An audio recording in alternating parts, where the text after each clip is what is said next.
This program is rated PG. It contains themes and scenes which may not be suitable for very young audiences. Parental guidance is advised.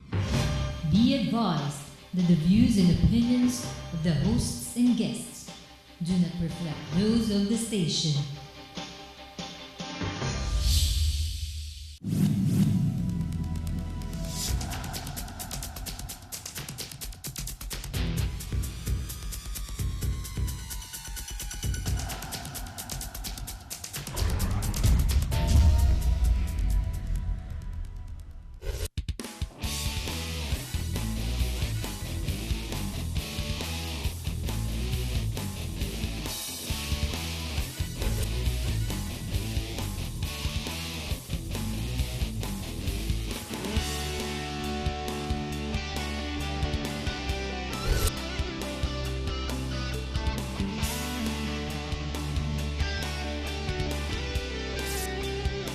You are what you watch.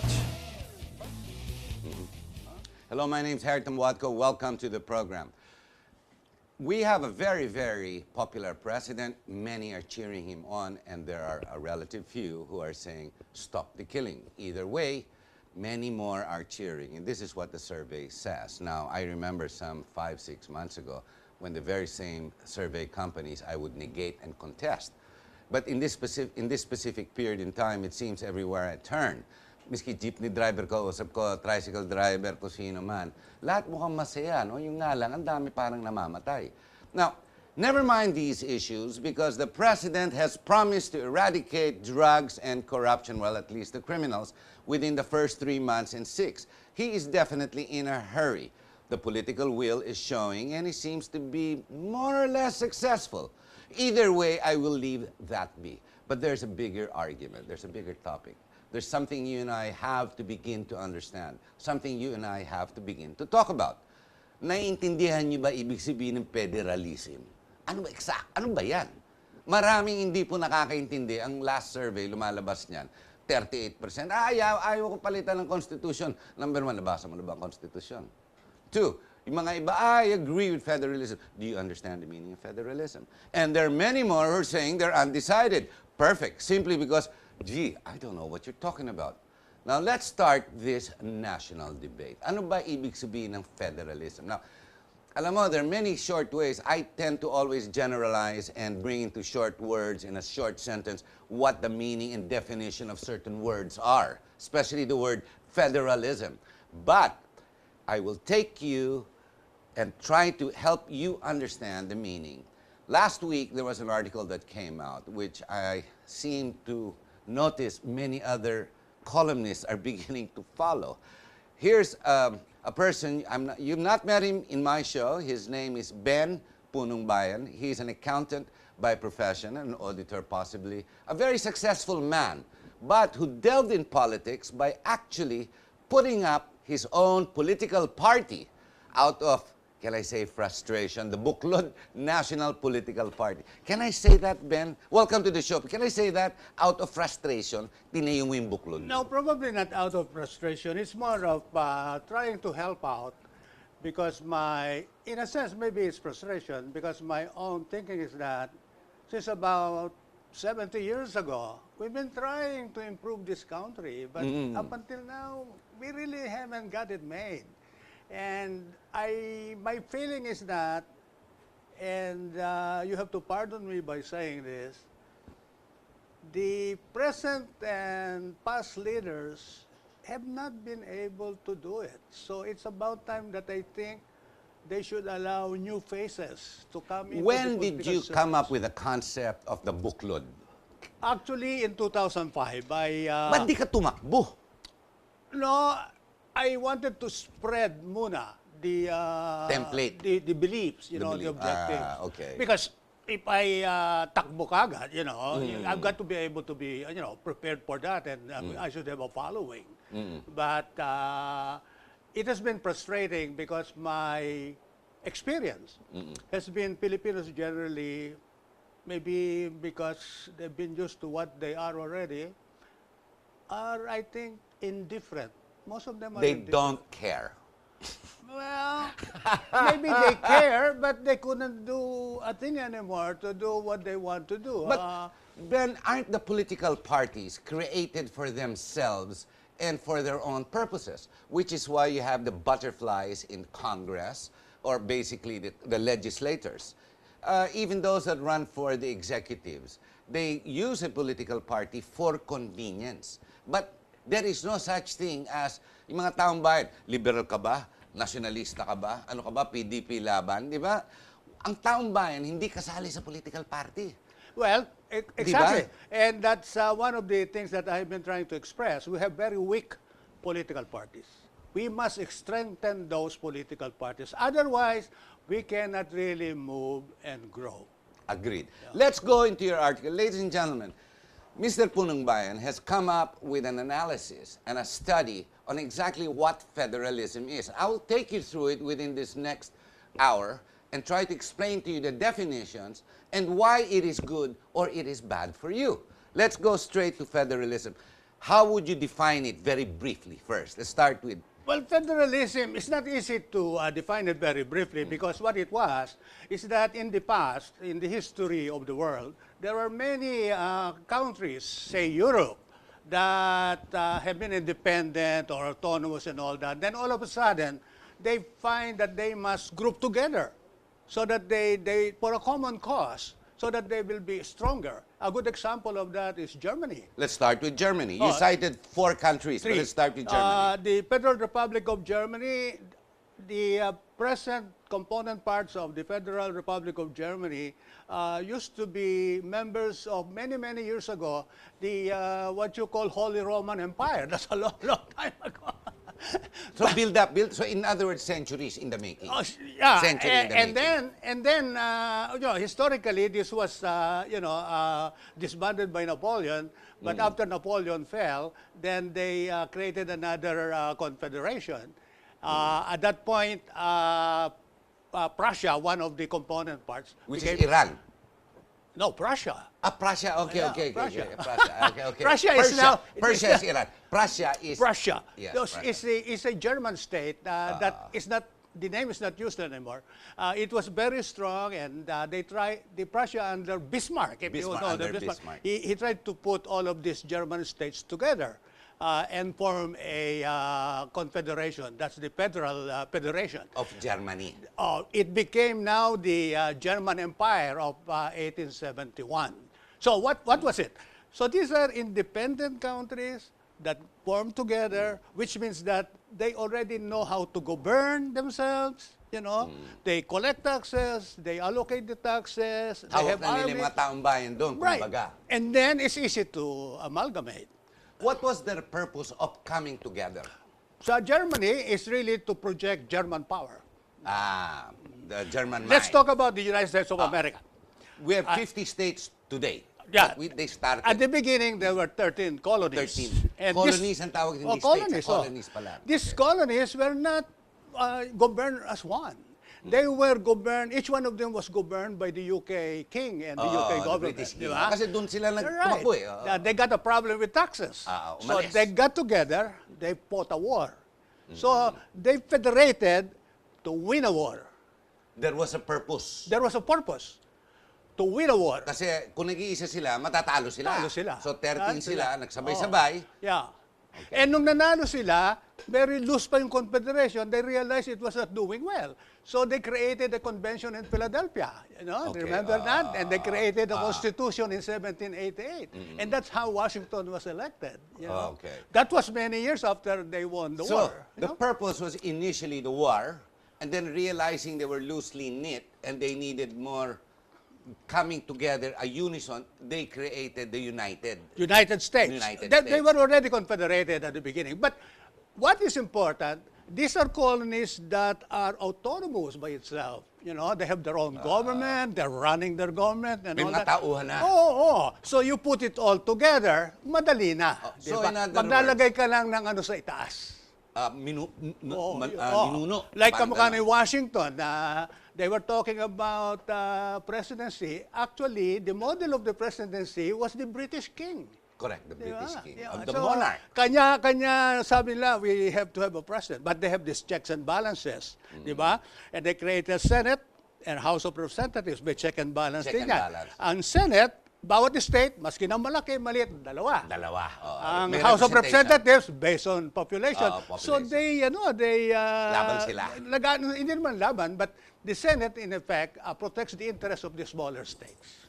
The smaller states. Yeah. So, when they got together, the very clear part here is they were already relatively independent and Functioning. mobilized. Functioning. Functional. Fully functional As government. as government. Yeah. Let's go now to... Malaysia. Let's say Malaysia. See our neighbor. Malaysia. What happened to Malaysia? Yeah. Malaysia, sure, there are two parts doon. Yung peninsular Malaysia na malapit sa Thailand, and then you have to sa Sabah natin. Sa Sabah. across the Pababa. ocean. And at the beginning, there were 9 sultanates, and they have Penang and Malacca. May Singapore pa yan. May Singapore pa sila. Kasama After pa yan. World War II, nag-create ng Malayan Union ng British to make them as one colony. It was the British who put them kasi together. the Okay. British was their master, their mother country. But the Colonizer, Malays did not like it. So ang ginawa ng British, they gave in and they created the Federation of Malaysia. So 9 sultanates, may kanya-kanyang ano rin yan, Penang and Malacca. So they were already federated. Correct. When they were given independence by UK in 1957. Now, in 1963, Malaysia was created. So sinama nila ang Singapore, sinama ang Sabah, sinama ang Sarawak. May mga gobyerno na rin yan. Okay, diba? correct. So, yun ang federation. Now, Singapore 2 years later was pushed out. I don't want to talk about why it was pushed out. But, different story. so in essence, what is the common description? These are independent, autonomous states. They have their own government. They decided to group together for a common cause. Correct. Now, Pilipinas, gusto natin mag-federate. Hindi naman ganun tayo, di ba? Bakit? Wala ba sa Bicol, ang tawag natin nun, local government unit? Hindi, unitary tayo eh. So, baliktad. Yan ang sinasabi kong reverse motion. Unified na tayo, split pa natin. Well, let me explain that. Ladies and gentlemen, we're now going to touch on the Philippines. This is how you understand it. Mr. Punongbayan has explained that the many parts that come together as a whole to become a federation or a federal government was individually independent. He gave an example of Germany, which took over a century or 2 centuries to put together. You have Malaysia, which is the most recent, and America, that what created America. The different purposes, objectives came to play, but the one common thing, independent parts that came together to unionize into one, but you see, everything is working. Now, he calls it federalism in reverse motion. So, Pilipinas. Philippines. Okay, we'll take over. So, Sige. Pilipinas, we've been under unitary rule for a long, long time. Iba-iba ang economic development. Gagawa natin ang federalism is, in effect, ini-split natin yan. The whole idea was, I think, economic.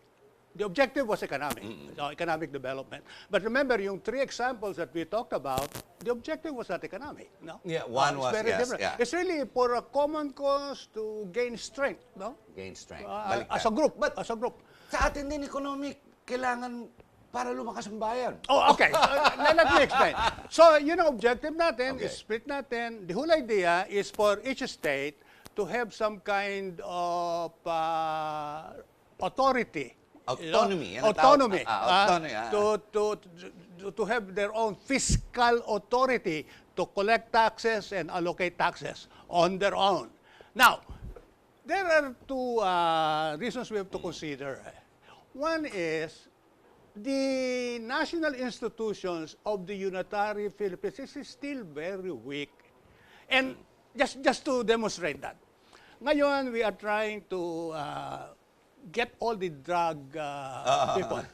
So if you really try to analyze that, it is coming that there's so many of them, and they are, within the noses of the policemen before. How come these were not captured before? So that our police function has been ineffective. So, Correct. ang solution doon is to make the police function more effective. Di ba? So, okay, ganyan ang sitwasyon ng institutions natin. I-multiply mo yan, police, and then you have yung collection of taxes, budgeting, contracting for construction. If the national institutions are weak, ibababa mo yan. I-memory mo sa probinsya which is weaker. So, ano tingin mo? Disaster. Di ba? Disaster. Bababa yan. Makaka-function ba ng tama yan? Mahihirapan. They take time. Di ba? Kailangan mo maturuan to develop yung lang capability. Hindi lang yung capability, yung capacity to be able to do that. Say, Samar. Magiging say kasama Leyte and all that. Kailangan meron silang functioning institutions, di ba? For they to be able to do all of this properly How and would you quickly. identify the role, failure, or success of the local government unit introduced by Pimentel in 1992, where they devolved the power or the running of the smaller areas into what they call the LGUs today? It's not much. A failure. It's not much decentralization. To me, a Kulang good pa rin. enough decentralization is give them Authority. not only authority, a sizable amount of money that they can, to manage. to manage. Hindi, ano pa rin ang gobyerno. But national that's not pa rin. necessarily federalism, no? No, it's Because not. It's not. you can It's not. allocate money to them for their own use. Yung, ano ba tawag doon sa nanggagaling sa Congress? Pork barrel. Hindi. Yung may binibigay nilang pera. Ira. Impera. Ira. Di lakihan nila. Di ba? No? The allotment. Yan, But they're trying to do that. So, They're trying. yun ang malaking bagay. Try to imagine a state in northeastern Mindanao. Mahina yan eh. How can they really function? Di ba? You got to develop that very well. So, that's one. We can go back to it later. Pero sa akin, ang pinakamalaki, the most important factor is because of how we develop the gross domestic product of the Philippines, GDP. Tatlong regions lang, 62% is already NCR. 63%. 63. Okay. Region 3, Correct. NCR, Correct. Region 4A, Yeah. 63%. 63. Alam mo ba ang population yan? Is 38%. Biro mo. Lopsided. Alright. So, ang natitirang GDP sa labas is about 37. Di ba? Correct. And Correct. 62% of the 63, 37. population. With a Okay. heavier part of the Subukan mo na ikaw ang mag-aayos ng federalism. Paano mo i-distribute ngayon yung taxes? Kung ikaw nasa NCR or Panalo ka. Malaki ito. pero siyempre babawasan ka para maibigay sa iba. Hindi ka naman papaya. Hindi nga. Hindi. Kung malaki, no? Kung maliit ka naman, kung mahina ka naman, say Samar, kung konti lang bibigay mo sa akin, wala naman ako masyado magagawa dyan. So there Mabubulok lang is ako. universal dissatisfaction. And it will take a long time. And what I fear, and I'm not exaggerating, it may move towards secession. It can happen. Yes. I don't want to make people be afraid or what. But sa akin, when people talk about federalism, they should input that in the analysis. No? We're going to have to take a short break, Mr. Punongbayan. Ladies and gentlemen, you need to understand the purpose, the objective, and the effect of that short word. Well, it's not that short, federalism. Now, if you want to learn more, stay tuned. We'll be right back.